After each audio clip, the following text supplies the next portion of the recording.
Captain Larry, it's the 1st of August. Decided to finally come and do the engine service I've been threatening to do for 6 months. So what I'm doing now is back flushing the cooling system. I stupidly ran this at low tide the other day and sucked some mud up into the strainer, and so I back flushed, took the filter out, back flushed that back out through the through hull, flushed water through the transmission, and yeah, there was some sulfurous mud in there, so that's all flowing clean and free again. Flushing water through the cooling passages here. That ran clear from the beginning, so that was good.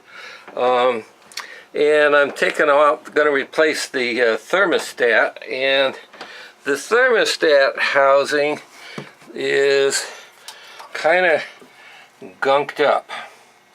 So when I get the thermostat out, I'm going to look inside this cooling exhaust manifold and the cooling passages and see if it looks like it needs to be acid flushed or not. I suspect it's going to be alright, but you can see there's some crud and buildup on the back side of this thermostat here. So we'll see what we get when we get her open.